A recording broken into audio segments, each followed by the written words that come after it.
네, 오늘 주제는 믿음과 믿음에 대한 것입니다. 살아있는 믿음, 산 믿음에 대한 것인데요. 이 믿음이라고 하는 것은 참 우리의 신앙의 제일 핵심이고 본질이고 바로 우리 믿음 신앙 자체인데요. 이 신앙은 참 신비로운 것입니다. 이 믿음은 어떤 사람은 갑자기 마치 가만히 있던 그 씨앗에서 어느 날 싹이 툭 튀어나오듯이 참 하나님을 그렇게 믿게 되고 마음의 변화가 오게 되고 믿음이 생기는 분이 있습니다. 또 어떤 분들은 이게 보이지 않게 어느 사이에 이 믿음이 나서 자라는지 모르게 마치 벼가 자라듯이 알게 모르게 하루하루 날이 지나면서 표가 안 났는데 어느 사이에 보면 많이 자라서 무르익은 그런 곡식과 같은 깊은 신앙으로 나가는 분도 있습니다.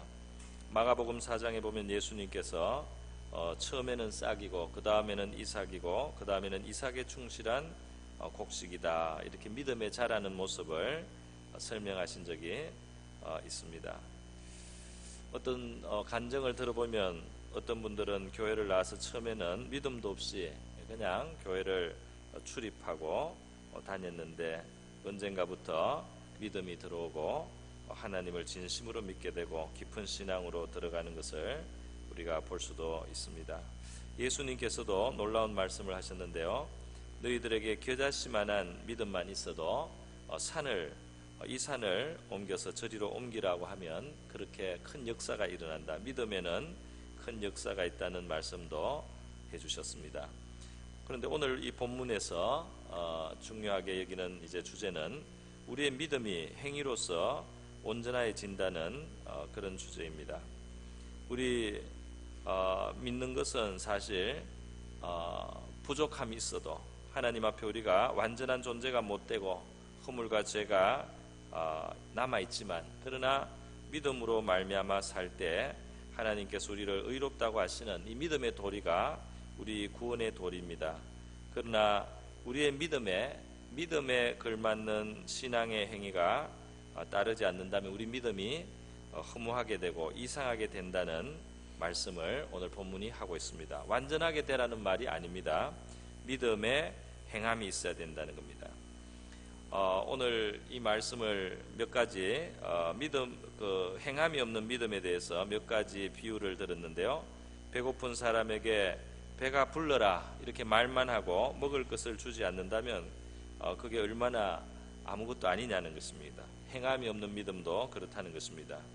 또 믿음이 있노라 하지만은 그 믿음에 입각한 행동이 하나도 없다면은 그 정말 믿음이 있는지 없는지 확인할 길이 없다. 그런 말씀도 설명도 있습니다. 또 맨 끝에 26절로 가면은 우리 이 행함이 없는 믿음은 마치 영혼이 없는 몸과 같다. 영혼이 없는 몸이라는 것은 바로 시체인데요. 시체라는 것은 굉장히 끔찍한 것이 아니겠습니까? 이 몸은 영혼을 담아서 활동하고 움직이기 위해서 있는 집과 같은 것인데 그 제일 알맹이가 빠져 있으면은 그 시체와 같은 아무것도 할 수 없는 그런 몸과 같이 이 행함이 있지 않는 믿음이라고 하는 것은 죽은 것과 같다고 말씀을 하고 있습니다. 그래서 우리의 믿음은 산 믿음이 되어야 된다. 살아있는 믿음이 되기 위해서 어떻게 우리가 믿음의 이 실천에 대해서 교훈을 받아야 될지 오늘 본문과 성경 전체 내용을 통해서 한번 생각을 해보려고 합니다. 먼저 우리가 생각해야 될 것이 있는데요. 그것은 뭐냐면 이 신앙을 공적으로 고백하는 것, 신앙을 하나님의 앞에서 또 사람 앞에서 시인하고 고백하는 것이 하나의 믿음의 첫 번째 행위가 된다는 사실입니다. 오늘 본문에는 그건 이야기 안 했지만은 기초로서 제가 말씀을 드리는 것입니다. 우리 구원이 믿음으로 말미암아 주어진다는 것을 아주 강조한 성경이 이 야고보서와 대조돼서 짝을 이루고 있는 로마서 성경입니다. 이 로마서에서는 믿음을 굉장히 강조하고 우리의 어떤 의라든지 우리의 공로로 구원받는 것이 아니다. 우리가 하나님 앞에 완전할 수 없는 존재고 우리의 행위로서 하나님 앞에 의롭다함을 받을 수는 없다. 우리의 구원은 믿음으로 말미암는 것이다. 그것을 강조하는 것이 로마서입니다. 그런데 이 로마서도 우리가 가만히 살펴보면은 이 믿음의 행위가 거기에 함께 녹아져 있다는 것을 알 수 있습니다. 어떤 행위냐면 신앙 고백의 행위라고 할 수 있는 것입니다. 로마서 10장 9절 말씀에 보면 너가 만일 내 입으로 예수를 주로 시인하며 또 하나님께서 그를 죽은 자 가운데서 살리신 것을 내 마음에 믿으면 구원을 얻으리니 그랬어요. 그래서 이게 지금 한 세트로 되어 있는 것이 마음으로 주 예수 그리스도를 부활케 하신 그 하나님을 믿는 것과 우리의 입으로 예수님을 주님이라고 시인하는 것, 이것을 믿음이라는 한 이름 밑에 묶어서 같이 두었습니다. 또 이어지는 구절에 사람이 마음으로 믿어 의에 이르고 입으로 시인하여 구원에 이르느니라 그랬어요. 그래서 마음으로 믿을 뿐 아니라 입으로 시인하는 이 시인의 이 행위와 고백이 믿음의 1차 행위고 그것이 믿음 안에 녹아 있다는 것입니다. 믿음 안에 녹아 있어야 된다는 것입니다. 고린도전서 12장 3절에도 말씀하고 있습니다. 그러므로 내가 너희에게 알게 하노니 하나님의 영으로 말하는 자는 누구든지 예수를 저주할 자라 하지 않고 또 성령으로 아니하고는 누구든지 예수를 주시라 할 수 없느니라. 그래서 이 예수를 주님이라고 고백하는 것 말이죠. 이것이 벌써 성령의 역사가 우리 마음속에 시작된 것이라고 그렇게 표현을 하고 있습니다. 세례를 받는 거, 입교를 받는 거, 입교의식을 하는 거요. 교회 앞에서 신앙을 고백하는 것입니다. 이것이 믿음의 제일 기본적인 행함이라고 할 수가 있습니다. 우리 누가복음에 보면 예수님이 십자가에 달려 돌아가실 때 예수님 이쪽 한편에 또 다른 강도도 십자가형을 받고 죽어가고 있었는데 이 강도가 죽어가면서 그 옆에 달리신 예수님을 보고 예수님의 모습을 보고 또 예수님의 입에서 나오는 그 용서의 말씀 또 하나님께 기도하는 것 이런 것을 들으면서 이 강도가 예수님이 정말 하나님의 아들이라는 것을 믿게 되었습니다. 그리고 저분이 천국의 열쇠를 가지신 하늘나라의 주인이라는 것을 믿게 되었어요. 그래서 이 강도가 자기의 죄를 시인하면서 예수님께 하나님의 아들이신 예수님, 이 바로 천국의 주인이신 예수님께 자기를 불쌍히 여겨달라고 그렇게 간구할 때 이것이 바로 그의 믿음의 행함이었단 말이에요. 이 입술에서 나오는 신앙의 고백과 그 긍휼을 구하는 그 간청이 바로 신앙의 행위였다는 겁니다. 그 많은 사람들이 예수님을 조롱하고 있는 현장 아닙니까? 그런데 그 현장에서 예수님이 천국의 주인이셔서 당신의 나라가 임하실 때 당신의 나라에 들어가실 때 나를 이 죄인을 생각해 달라고 그렇게 고백하는 것은 그 신앙의 행위였다는 것입니다. 그래서 우리 이 복음을 전하는 것도 신앙의 그 고백이 되는 거죠. 우리 전도팀이 있어서 우리 월요일부터 금요일까지 천황역 앞에서 전도를 하시고 하는 걸 제가 오가면서 볼 때가 있습니다. 그런데 이 전도하면서 말이죠, 내가 이 세상 앞에서 이 신앙을 고백하는 거, 그죠? 전하는 것이기도 하지만 내가 고백하는 것이기도 한 것입니다. 그래서 이 믿음이 그 행함이 따르는 믿음이 되는 것입니다. 어떤 분들의 그 간증을 보면요, 전도를 받고 예수님을 믿고 나서 그 어떤 뭔가 그 믿음을 표현해야 되겠다. 믿음을 이제는 내가 인정해야 되겠다. 이 믿음을 실현해야 되겠다. 실천해야 되겠다. 이런 생각이 들면서 그동안 믿어오던 어떤 미신을 버리는 그런 일들이 있어요. 어떤 분은 부적을 태워야 되겠다. 이런 생각이 드는 겁니다. 그전에 오랫동안 부적을 가지고 있고 토정 비결을 보고 점을 치고 점장이 말을 듣기도 하고요. 그러다가 이게 아니다 말이지. 내가 하나님을 믿기 때문에 더 이상 이런 것을 의지하는 것은 내 믿음하고 맞지 않다. 부적을 태워버렸다. 이런 간증을 듣습니다. 또 어떤 분은 예수님을 믿었어요. 믿었는데 그동안 뭐 미신을 믿고 뭐 다른 종교에 있고 이렇게 하다 보니까 무슨 영적인 회방이 있어요. 예수님을 믿고 났는데 집안에 사고가 생기는 겁니다.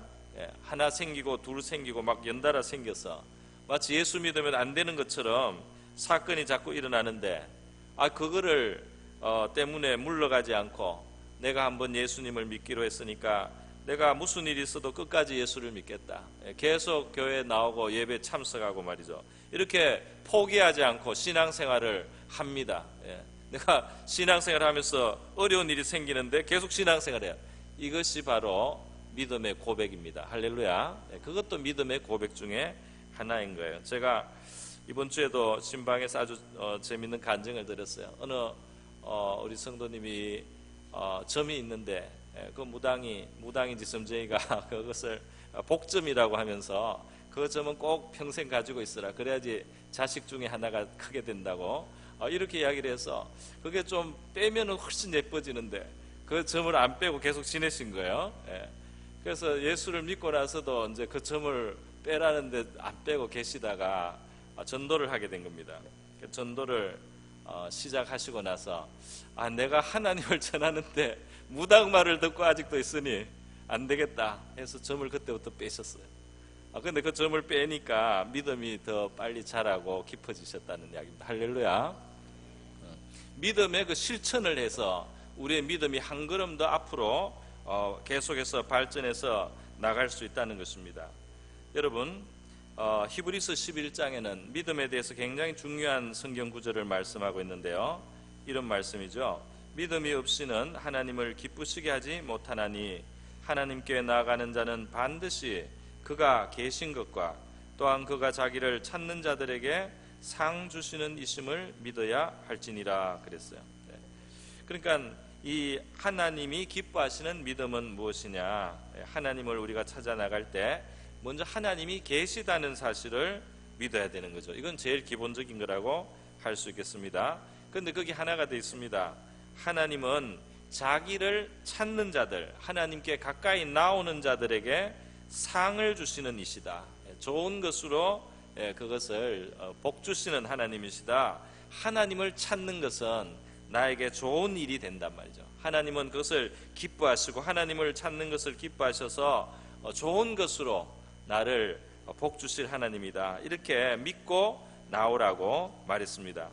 여기에 보면은 평범한 말씀 같은데요, 여기에도 참 실천과 관련된 게 사실 들어있다고 할 수 있습니다. 그것은 뭐냐면, 하나님을 믿는 사람은 하나님을 계신 것을 믿고 상 주시는 이심, 하나님을 찾는 자들에게 상 주시는 분이라는 것을 믿기 때문에 하나님을 찾아야 되는 거죠. 그 믿음은 하나님을 찾는 것으로 그 믿음이 나타나는 것입니다.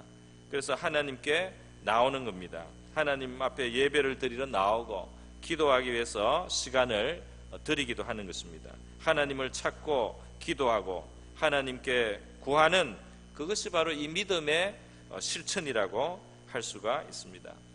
오늘 이 본문에 보면 우리 행함이 없는 믿음에 대해서 귀신의 믿음에 비유한 것이 있어요. 너들이 하나님을 인정만 하고 하나님을 믿는 그 믿음에 어울리는 그 행위가 따르지 않으면 그거는 귀신이 가지고 있는 믿음하고 수준이 다를 바가 없다. 귀신도 하나님이 있다는 것을 믿는다. 그리고 얼마나 하나님에 대해서 그래도 귀신도 의식을 하는지 하나님을 두려워하면서 뜬다고 그랬습니다. 그런데 귀신이 하지 않는 것이 있습니다. 귀신은 하나님 계시다는 것을 알지만 하나님을 찾지도 않고 하나님 앞에 나오지도 않고 하나님 앞에 예배하려고도 하지 않고 하나님께 구하지도 않고 그냥 하나님이 있다는 것을 믿기만 하는 거예요.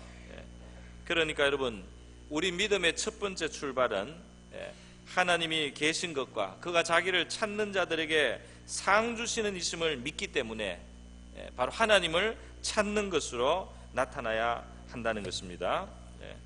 그래서 시편 24편의 말씀을 보면 하나님의 백성을 다른 표현으로 뭐라고 했느냐면 이는 여호와를 찾는 족속이요 그랬어요. 여호와를 찾는 족속이요. 그리고 야곱의 하나님의 얼굴을 구하는 자로다 그랬습니다. 하나님을 찾는 데서부터 우리 믿음은 실행을 하는 것입니다. 성경의 많은 곳에 하나님을 찾으면 하나님이 만나 주실 것이다. 주를 찾았기 때문에 하나님께서 사방에 평안을 주셨다. 하나님을 찾으면 하나님을 만날 수 있다. 이것이 성경 여러 곳에서 거듭해서 말씀을 하고 있습니다. 하나님 앞에 믿음을 시인하는 사람은 역대하 15장에 보면 하나님을 찾기로 언약을 하는 것이다. 언약을 하는 것이다. 그렇게 나와 있습니다. 그리고 또 한편에 하나님을 찾지 않는 자는 남녀를 물어나고 죽이는 것이 마땅하다. 이렇게 신앙의 결단, 이스라엘이 회개하면서 신앙의 결단할 때 하나님을 찾지 않으면 이거는 죽어야 될 죄다. 이렇게까지 표현을 했습니다. 역대하 15장에 여호와를 찾았으므로 하나님께서 저의 만나신 바가 되고 그 사방에 평안을 주셨다. 그래서 주를 찾는 자들을 버리지 않는다고도 말씀했습니다. 하나님을 찾는 자는 하나님을 찬송하게 될 것이라고 했어요. 그리고 여호와를 찾는 자는 모든 좋은 것에 부족함이 없으리로다. 시편 34편의 말씀입니다. 또 시편 40편에 주를 찾는 자는 주로 인하여 즐거워하고 기뻐하게 된다고 말씀을 했어요. 시편 69편에서는 주님을 찾는 자는 욕을 당치 않는다 말씀도 있습니다. 또 여호와를 찾는 자는 모든 것을 깨닫는다는 잠언 28장의 말씀도 있습니다. 여호와를 찾지 않기 때문에 형통하지 않다는 말씀도 예레미야 10장에 있습니다. 또 아모스 5장에는 여호와를 찾으면 살리라 이런 말씀이 있어. 여호와를 찾으라 그러면 살리라 그랬습니다. 여호와를 찾지도 않고 구하지도 않는 자는 망하리라 스바냐스 1장에 있습니다. 또 스바냐스 2장에 여호와를 찾고 공의와 겸손을 구하라고 말씀했습니다. 여호와를 찾는 자는 은혜를 구하는 자다. 스가랴서 8장의 말씀입니다. 스가랴서 8장은 여호와를 찾는 것이 바로 은혜를 구하는 모습이라고 말씀을 하고 있어요. 이렇게 우리 하나님을 찾는 것이 신앙의 이 기초인데요. 오늘 본문에서는 이제 한 걸음 더 나가서 믿음을 실천하는 모습의 예를 두 가지 들고 있습니다. 이 믿음을 행함으로 이 신앙의 고백도 완성되고 우리의 믿음도 온전해진다는 것인데요. 먼저 든 예는 아브라함의 경우입니다. 이 본문 21절에 나와 있는데 우리 조상 아브라함이 그 아들 이삭을 제단에 바칠 때 행함으로 의롭다 함심을 받은 것이 아니냐 그랬어요. 사실 아브라함은 창세기 15장에서 먼저 하나님의 말씀을 그대로 믿을 때 하나님께서 이것을 그의 의로 여기셨다는 말씀이 있습니다. 근데 창세기 22장에 가서요, 그가 나중에 이삭을 아들이 낳고 아들이 청소년쯤 이렇게 자랐을 때 하나님께서 외아들 이삭을 번제 제물로 하나님 앞에 바치라고 명령을 주셨습니다. 그때 아브라함이 하나님을 믿었어요. 믿는데 어떻게 믿느냐면 하나님이 이 아들을 통해서 나에게 큰 민족을 이루는 후손들을 주시겠다고 하셨는데 이 아들을 지금 죽이라고 바치라고 하시니까 하나님께서는 이 아들을 내가 죽이면 하나님이 그 아들을 나중에 다시 살려내가지고 다시 또 그 약속대로 다 이루실 것이다. 이러한 믿음을 가졌다는 것입니다. 여러분, 이 아브라함의 믿음이 오늘 우리 로마서 10장에서 우리의 믿음을 내용의 내용과 한번 비교를 해보십시오. 우리의 믿음의 내용은 뭐냐면 너가 만일 내 입으로 예수를 주로 시인하며 또 하나님께서 그를 죽은 자 가운데서 살리신 것을 내 마음에 믿으면 구원을 얻으리니. 예수가 우리를 위해서 하나님의 아들로 이 세상에 오셨다가 우리를 위해서 죽으시고 그리고 죽으신 그를 하나님 아버지가 살리신 것을 너희가 믿으면 구원을 얻으리니. 아브라함이 자기 아들이 죽어도 하나님이 그를 살리실 수 있는 하나님이다 믿은 그 믿음이 우리가 예수가 죽었다가 부활하신 것을 믿는 믿음과 동일한 믿음인 것입니다. 그래서 이 믿음을 가지고 있기 때문에 아브라함은 그 아들을 하나님 앞에 제물로 드릴 수까지 있었어요. 물론 하나님이 칼만 들게 든 상태에서 중단을 시켜서 내용적으로 마음적으로 아브라함에게 이미 그 제사를 받으셨다고 하고 준비하신 수양으로 제사를 대신 드리게 하셨습니다. 믿음은 이와 같이 하나님의 뜻을 순종하는 결단으로 표현될 수가 있는 것입니다. 하나님의 말씀 앞에서 그 하나님이 그 선하신 것을 믿고 지금 당장은 나에게 그 손실이 되고 나에게 이름이 되지만은 상실이 되지만은 선하신 하나님을 믿기 때문에 하나님 앞에 그것을 포기할 수 있는, 드릴 수 있는 것이 그 믿음의 고백인 것입니다. 또 한 사람의 믿음의 그 본을 본문에서 말하고 있습니다. 그것은 기생 라합, 25절에 나오고 있는 기생 라합인데요. 기생 라합은 사자들을 접대하여 다른 길로 나가게 했다, 그래 되어 있습니다. 성경 구약 여호수아 2장에 보면 이스라엘 백성들이 가나안 땅을 정복하기 시작할 때 그 정탐꾼들이 먼저 가나안 땅의 첫 성인 여리고에 들어가서 정탐을 하게 되었습니다. 그런데 그 성에 있던 이 라합이라고 하는 기생이 이스라엘의 소문을 듣고 이스라엘 백성들이 그 애굽에서 나온 이야기, 그리고 하나님이 정말 천지에 제일 큰 참 하나님이시다, 그 하나님이 홍해를 가르고 이스라엘 광야에서 먹이면서 정말 살아계신 하나님이 이 땅을, 가나안 땅을 이스라엘에게 주시기 위해서 지금 그들을 인도하고 있다는 것을 그녀가 듣고 그 하나님께 대한 믿음을 가졌습니다. 그래서 이 기생 라합이 정말 하나님을 믿었기 때문에 이스라엘의 편에 서게 된 거예요. 그리고 이 땅을 정복하러 오는 이스라엘의 그 사자들, 정탐꾼들을 자기가 보호해주고 지켜주었습니다. 그것은 위험을 감수한 행동이었습니다.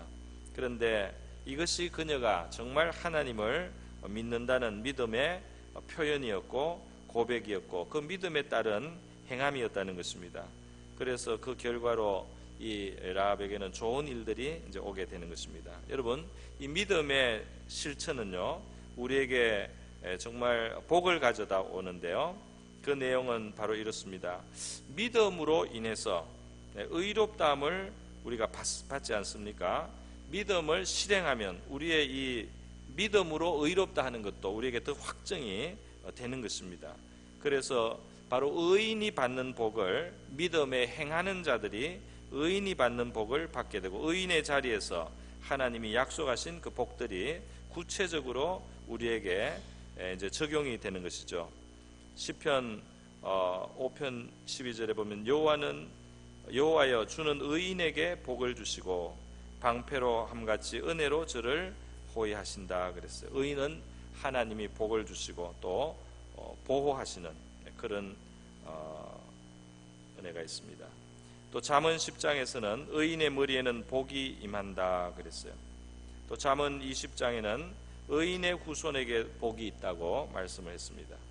또 이사야 3장에는 의인들은 복이 있고 그 행위의 열매를 먹게 될 것이다, 그런 말씀이 있습니다. 오늘 이 본문에도 말씀하고 있습니다. 아브라함은 행동하는 믿음으로써 하나님의 벗이라 칭함을 받게 되었다. 오늘 23절에서 말씀하고 있는데요.